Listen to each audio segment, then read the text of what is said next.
Hello, and welcome here on my working table. In May last year, I made a very small scroll. It was not wider than this. And I have often been thinking about doing another one, but a little bigger and in another color scheme. It was in rust and brown and oranges colors as far as I remember the one I did. But I can put a link below here under the video for you, so you can find that if you're interested in that. But my plan here for today is to show you some of the ways I dye my papers in tea and other ways you can put a little pattern on your fabric. Easy things, not difficult ones, things where you have to have a lot of equipment to do that. And I'll quickly show you some ways. And I have just cut out a strip here of some heavy canvas cloth, and it is 10 centimeter wide. And I don't know how long it is, because it is as long as the fabric was white, but I can find out of course. And I don't now have a scroll to put it on. This is too small, and this is too big.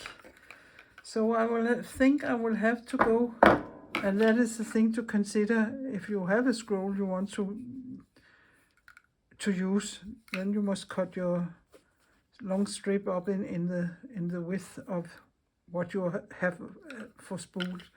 But I can just go in my garden or in the wood or something and find a stick somewhere and use that. Or this is the inside of a roll with a kitchen foil on. You can also use such a thing here. You can just paint it or cut it up in the size you want. Yeah, there are many things you can do.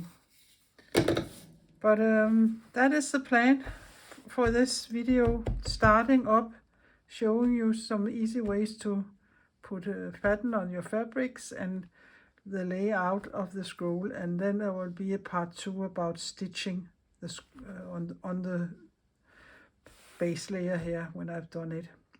So I will just quickly introduce myself. My name is Lisbeth, and I'm a Danish abstract mixed media artist who likes to do all sorts of things. So look at the playlist and find the things that interest you. That could be slow stitching, for instance, and that could be jelly printing. That is another thing. That could be bookmaking or folding books, or yeah, you name it. There are a lot of videos to look at. But enough of me yadi derude. Let us get started.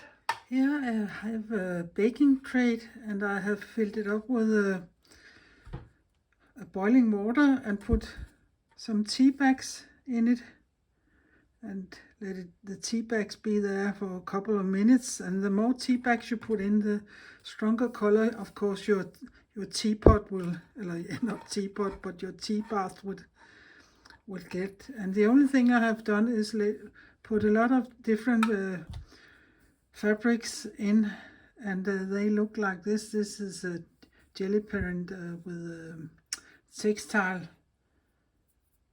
paint on just an ordinary piece of cotton not paper, but fabric. So I will just put it in there and let it soak with the others. I also like to use sport fabrics or commercial fabrics with white background and some black printing, because they can also get another color if you dump them into a tea bath.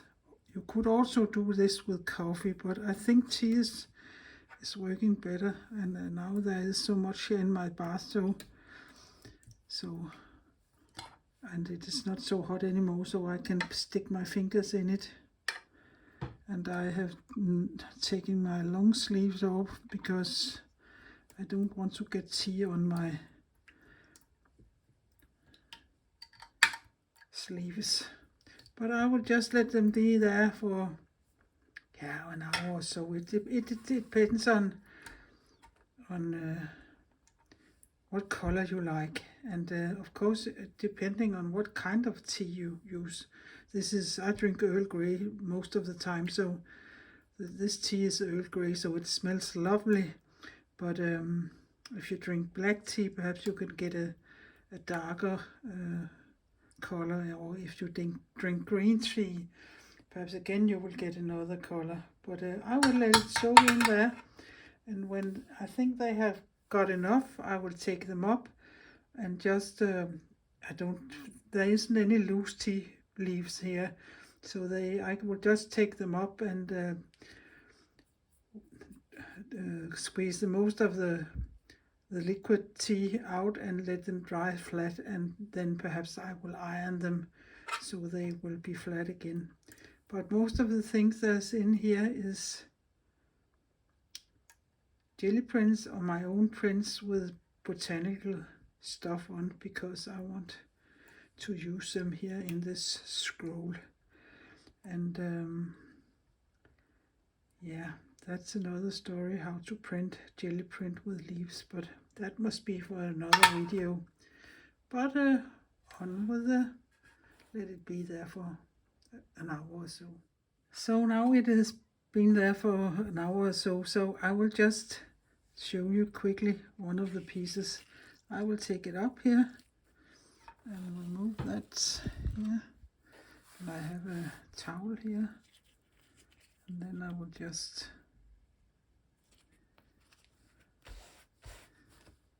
lie it flat. And if today it's nice weather outside, so I will probably put them outside to dry, and then when they're dry I can iron them if I don't want the wrinkles, but sometimes I like the wrinkles. So you can see, of course this fabric wasn't a screaming white, it was a cru or creamy color, and I like to use that color instead of the screaming white, because I think the screaming white is a little too much sometimes. You can try to take this one out also. I don't know if you can remember how white this fabric was before, and now it has become much more likable to look at. It could even benefit from lying there some more, so I will put it in. But that is how I treat some of my fabrics. If I don't like the looks of them, or if I want to print a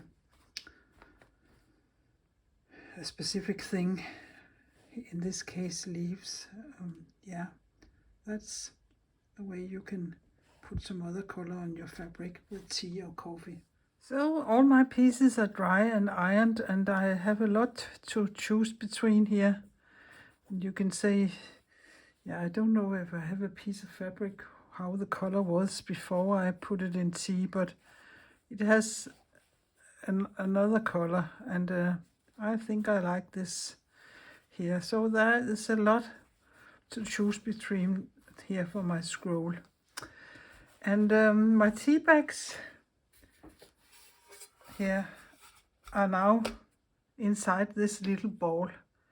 I have cut some, and this was pure white fabric out in 20 by 20 centimeters. Put the little tea bag in and rolled it up as a ball, and it is wet and damp yet, so it will take several days, I think, before this is dry.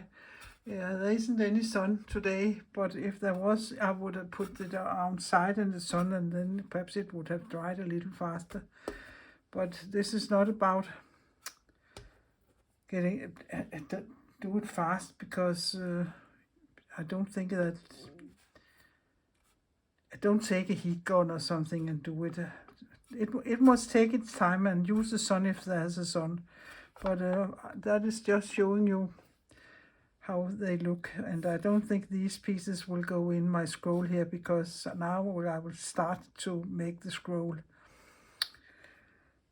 and so they will be in another project, so I will just put them away and let them dry. Another easy way to get some prints on your solid fabrics is using stamps and ink, and this is a permanent ink. So I just take this off here, and then I dab some ink on, and it is best if you have a little soft substrate, and then I just turn it around and squeeze it into here.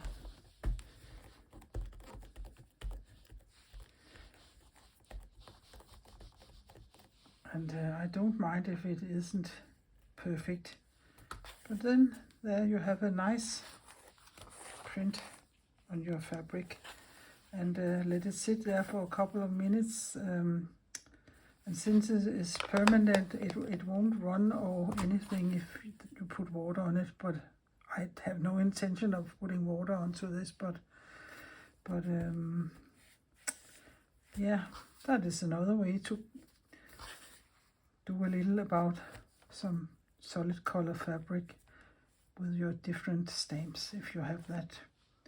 Another thing I like to use in my collages and my scrolls and in other textile works is paper.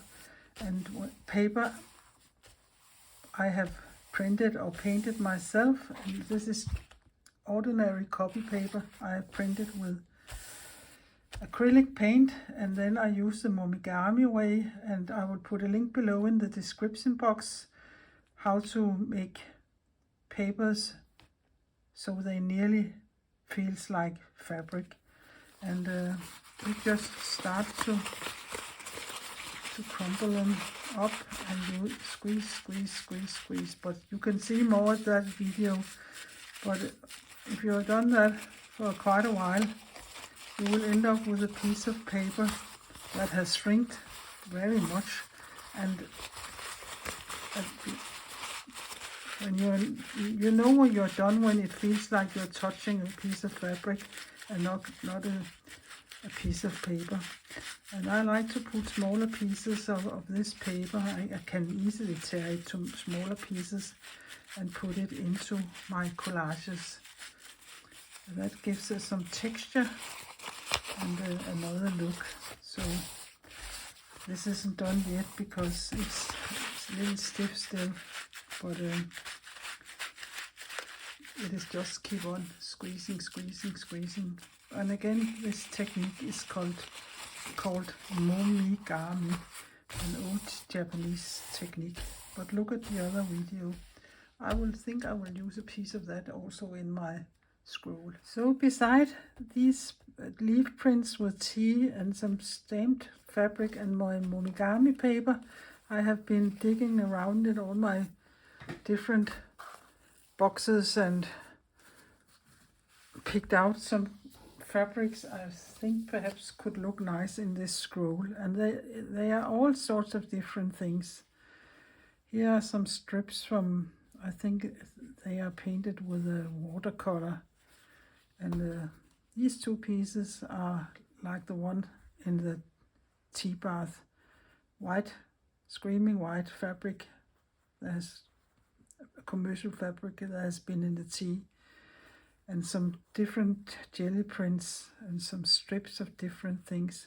This is a piece from my friend, and this is some strips or smaller pieces from a jelly roll with a Bailey quilt fabric. I really like this fabric color-wise and pattern-wise, but I don't like to stitch in it. But two small pieces, some more from my friend here. And this is from an upholstery sampler. I thought it color-wise it could fit. And this is a piece of ice-dyed fabric also. I think perhaps color-wise could go. This is from an old curtain. And I think these two here was from the same bath. This is very, very loose woven cheesecloth. Perhaps that could go in there. You never know what you will put in. Yeah, this should be in the tea. That is so screaming white. And the strip there. And this is, I don't know if you can see it. And maybe if I do like this, a piece of organza that has been eco-dyed. I was on a course several years ago, and that is the last bit I have left. And that is also a jelly print. It should also have been in the tea bath. And here are some small bits and leftovers from my eco printing course I attended to. Yeah, all sorts of different kinds of fabric, cottons and linen, and it is silk. In Denmark we call it raw silk, but I think you call it Perksnøje or Nøje silk. I'm not quite sure, but somebody can perhaps tell me. And that is a really nice fabric to eco dye on. So there are some different pieces there, and these pieces I have just made yesterday. Textile paint on my jelly plate and leaves from my garden. Some are more successful than others. It is quite different to print jelly print on with textile as a paint and fabric than it is to print on paper. You need a little more paint, and yeah, it is different, but I think that one day I will make a video here, and that is also just a sampler who could have been in the teapot. But all these things I had gathered, plus all the things that I should take up of my tea bath and dry, and then I think I will have enough for this botanical scroll.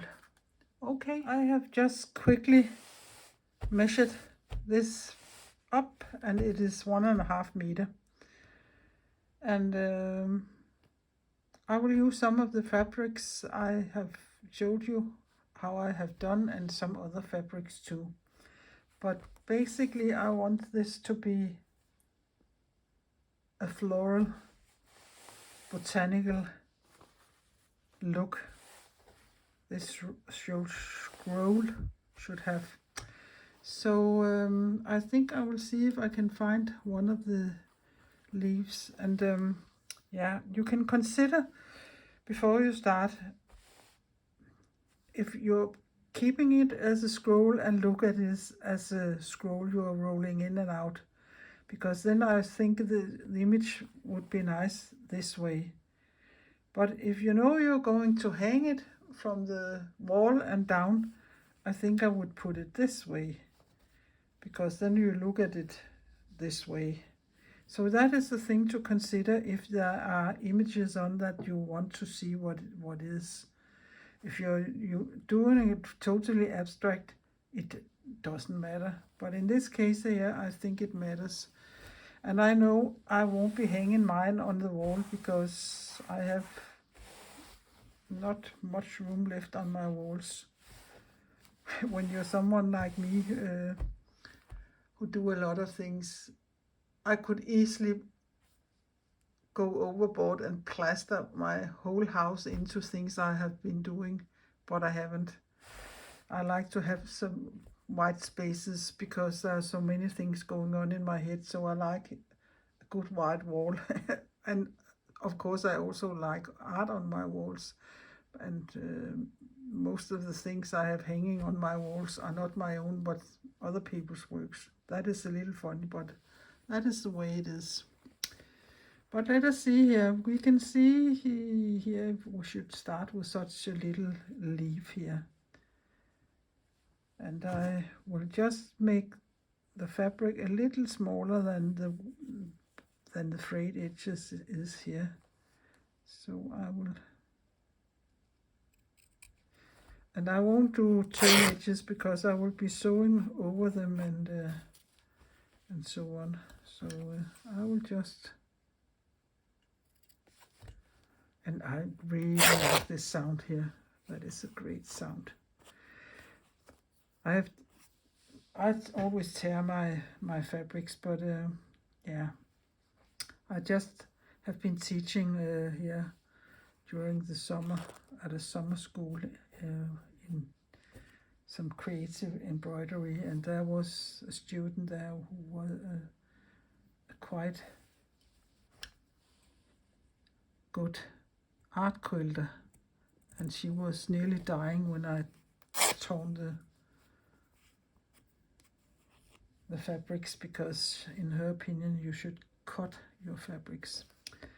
I don't know how to attach this to my spool, but if I was going to put it on there, I would probably not just use double-sided tape. So I think I will start here at the top like this. I will go quite close, and then I have this small thing I can tear. And then I want something else. And what could that be? That could be a little piece of this here. That is, we call it in Denmark Bali quilt or Bali fabric, and I really like these fabrics, but I don't like to sew in them because they are so not nice to sew in. They are, I think they have a high thread count, and that is why they are not very nice to stitch into. And sorry for my arm here, because I will be rumbling around here. And I thought I have some bigger pieces here.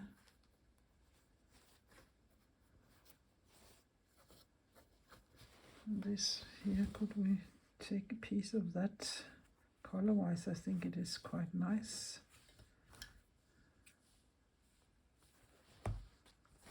So I will just eyeball it. And I have another scroll going on. There's 50 centimeters wide in earth colors. And I can see I haven't been very good at having an overlap, but I will take care of this in this piece here. So I know I will be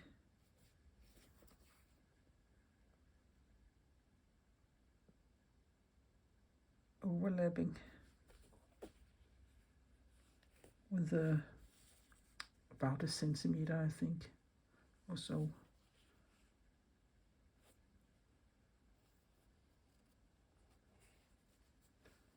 And this is pure additioning. And then I would cut it off here.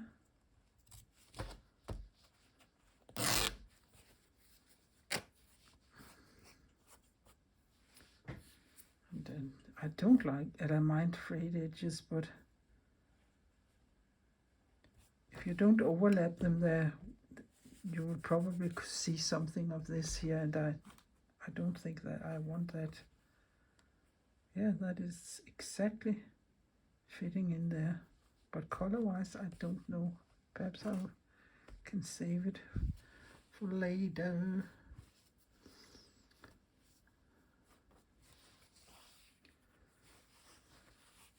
This I think is fine.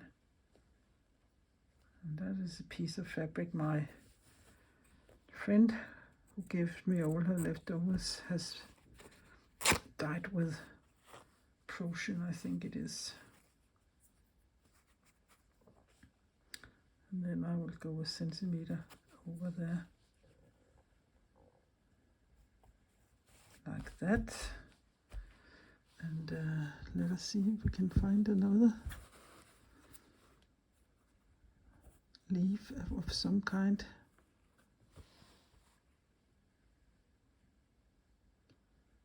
There, that is quite big, this one here, but if I take some of it off here in the top,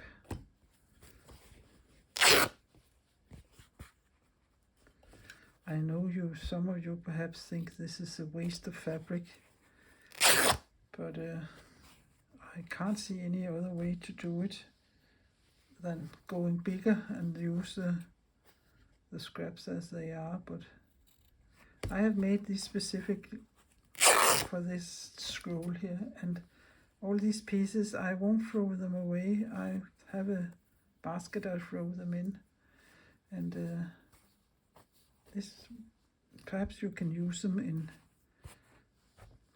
other works. Make a very small scroll and only use these small things there. So sorry, I have to cut a little of this off also.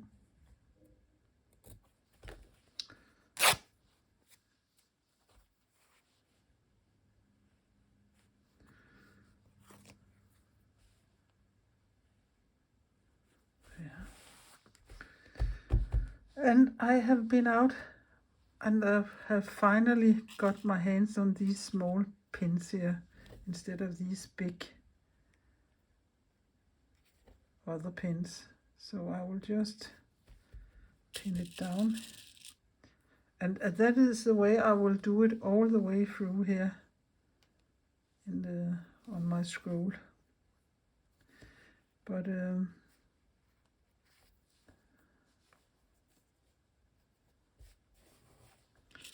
now I will show you how I baste this down. And that isn't difficult, but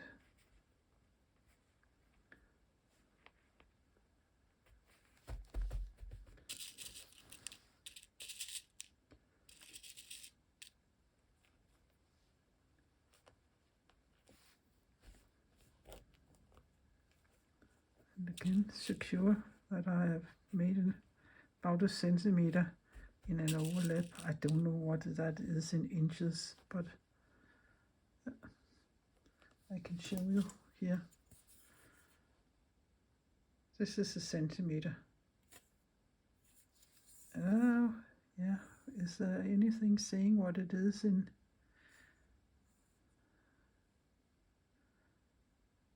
It's above. No, it doesn't say that. Yeah, but you probably can figure it out. There, and then overlap this. And the overlaps can go both ways, but in this case I think I like to see most of this than that.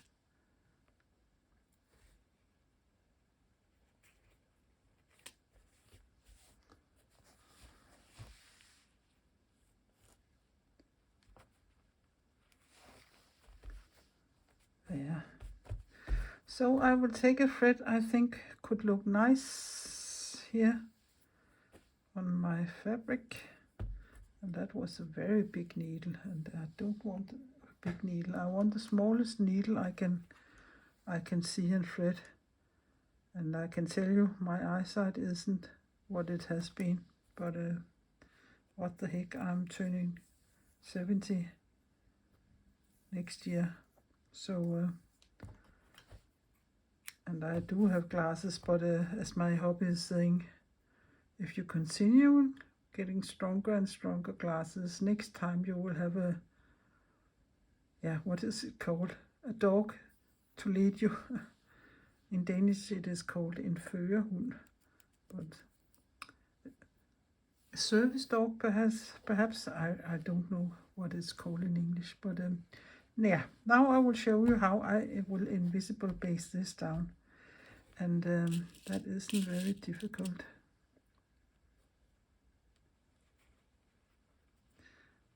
And hopefully I will be happy about these pins here. So I will just put this here down on my stomach, and then I will come up here in the corner and take a thread that you hardly can see on your fabric. Go down a couple of threads back and come up about a centimeter ahead of you. And there you can see a tiny dot. It isn't doing anything else but keeping the fabric down.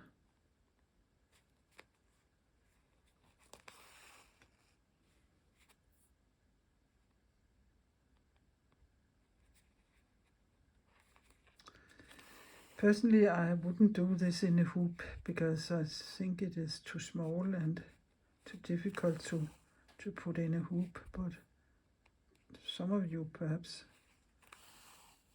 would do that, but that is also okay It's okay to do exactly what you want. There's nobody watching you and how you embroider. Perhaps they watch you otherwise. We are all getting watched, I think, with all these cameras everywhere. But in our own homes, I don't think we are getting watched. I put a label on my PC there where the camera is, so if anybody should be able to look through there, they can't see anything else but a small label. Yeah, that was just a side note. But I will do all the small patches all the way around, and then they are secured, and then I probably would do some more patches on the scroll and sew them on, and until I reach the end, and that would take a long time, so I won't be showing you all that. I can show you the scroll when I have put all the and made the layout. So yeah, and then again I will turn it. You can go around or up and down, whatever you fancy to do, in which order you fancy to do it. But I think I will turn it this way and go over here.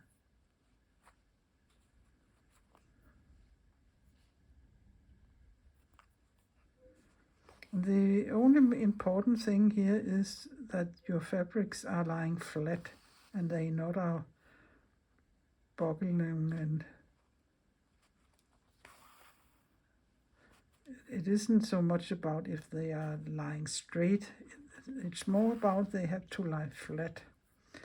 But if they are a little wonky and not lying totally flat, I think it would be better as soon as we start the embroidery, then they would be even more flat. So, and I can see here, I should have been under here, because now you can see I missed something of the leaf, so I will pick this up. I wasn't thinking straight here. And put the flap under. But you don't need to see me unpicking this, but you can see that is perhaps because I am talking and have my head up my, yeah, where you're highest when you're picking strawberries. But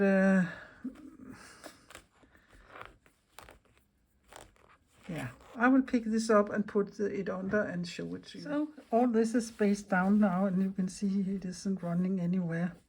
If you're one of those who likes to use Bondaweb or Misty Fuse or one of these things that glues on both sides, you can do that. But I don't like to stitch in it when I'm making embroidery. It would be quite fine if that was just the stitching, the basting here, and I wouldn't embroider anymore on it. Then I could do it, but I really don't like to embroider in these glues.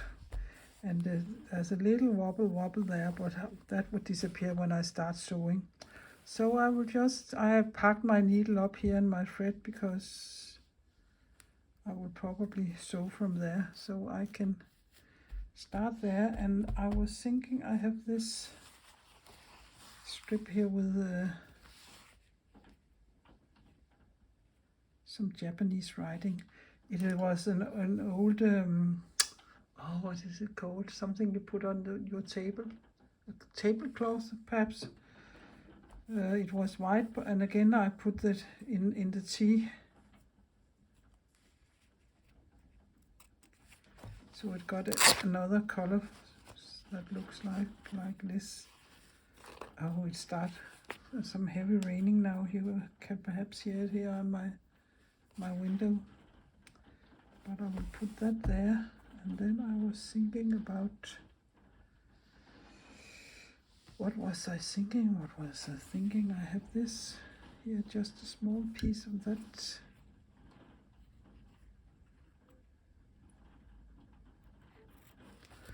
There, a white spot of some kind on it here. Perhaps there. And then I have this, not so it gets also dulled down, I could perhaps put a little strip of this in here. And this is a really flimsy fabric. It is some curtain fabric. And it is a little shiny also. And do I mind the selvage there? I don't know. It is fraying quite quickly. So perhaps if I turned it this way, over there, and that way there, this one over there, and I would have to go a little over here. And my needle is in its way, so I will just remove it. So I have a little overlap.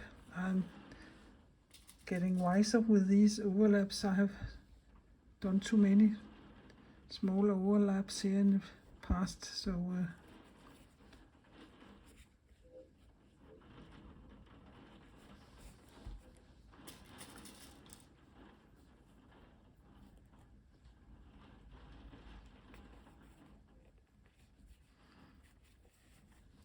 there.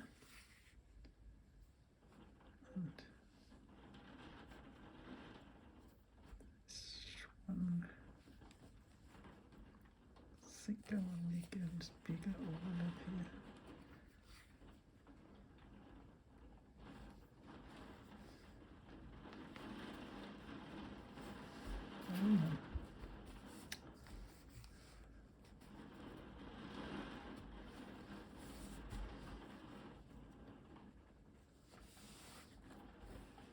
Like this.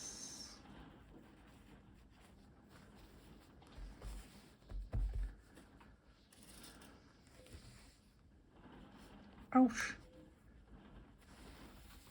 I always end up stitching myself there. I always have a small mark there for stitch because I hit myself there.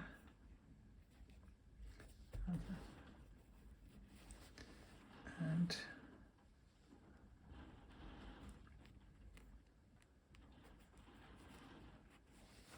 there, something like that I think would look nice. And then I had this piece of raw silk, or perhaps I mentioned it earlier, I think it is called silk noi, but I'm not quite sure.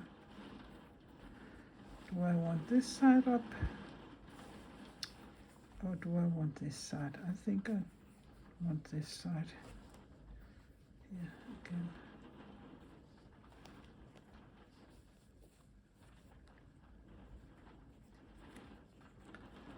So I will just take that and then overlapping there.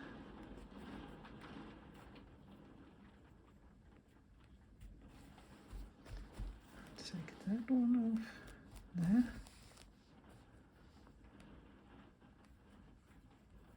Sometimes you're so lucky that your fabric fits in the width.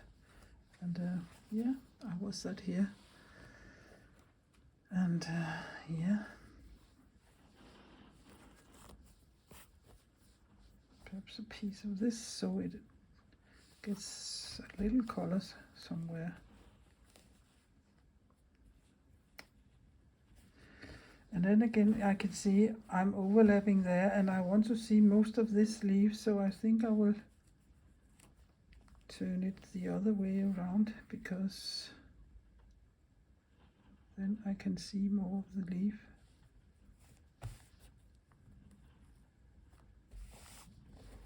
There. And this is decisions you will take as it goes along here, or comes along. I couldn't have seen this coming before I put it down. And again an overlap here. Sometimes when you tear your fabric they get a little crooked, but you would see it is higher there and lower there. Then I will just drag in the other two ends, the opposite ends.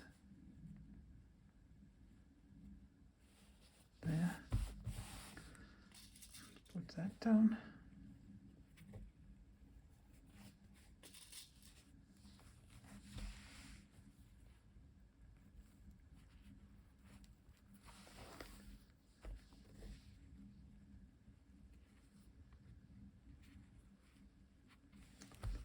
There and there.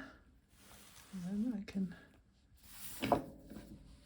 remove this quickly so I have some room here at the other end. There.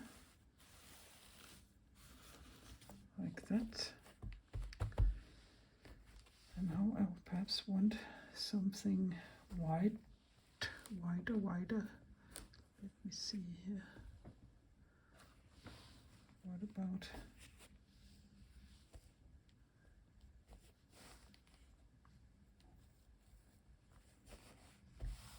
perhaps it needs something under, so I will save that for later.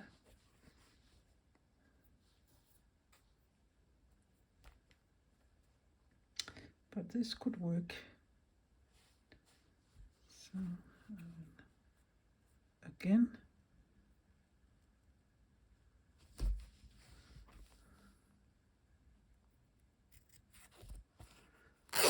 tear some off.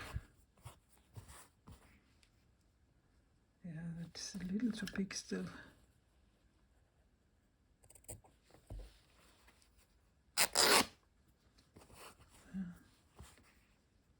And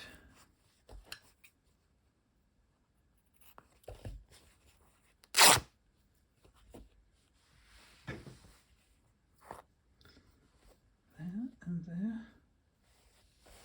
And there I would do a little more because I will be overlapping here. Like that.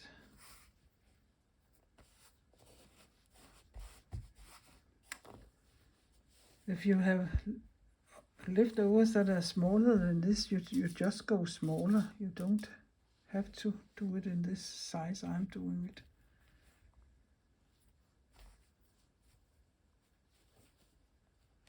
And again, I will take care of a centimeter overlap so I don't have to fight the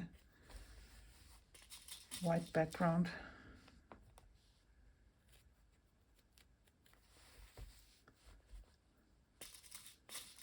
But I think you can see what it is I'm doing. Putting patch by patch by patch until I have the whole scroll filled with patches, and then I will sew them on. So I think I will fill the whole scroll and I can show it to you, and then this video here will be long enough, and then I will start sewing all the embroidery here in another video. So now I am done with placing all my fabrics, and they have just been pinned down. So I will have a lot of sewing to do, so I can base all this down here. But if we start at the other end where I was starting at this end, but now it's lying here, so I can show it to you. And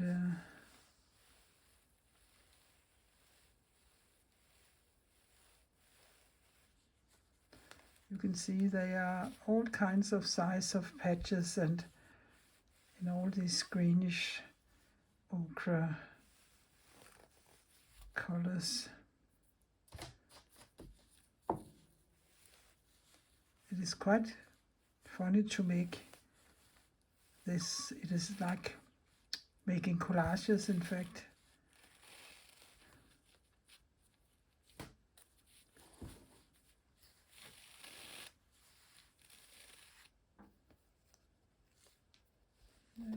I think I want a needle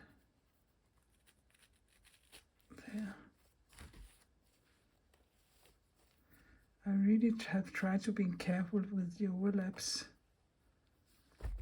but yeah, but I can take care of it when I start sewing. I know there's a very small overlap there, but I really like this 3 colors together, so I will take care of this. 1.5 meter filled with fabrics, and this is where my needle is, so this is where I started to pin down. So a lot of sewing ahead of me here, but I like sewing, so that's fine. But this will be part 1, and there will be a part 2 where I start to do the embroidery, and I don't know when, but in a couple of weeks perhaps, but it won't be next week, I think. I'm not sure I can manage to get this ready for in a week, but we will see. And then the fun will also be to try to figure out what kind of stitches and what do I want to embroider on this scroll here. But I hope you have been inspired, and I hope you perhaps have learned some tips and tricks, and perhaps you would want to try to do a scroll yourself or use all your scraps, and you can use whatever color scheme you like, or mix them, or yeah. I haven't decided anything about stitching yet, so I haven't thought of embroidery or anything while I was doing this. I'll just make it in 2 steps. But if you know you want to do a specific kind of embroidery, you can think of it when you place your small patches here.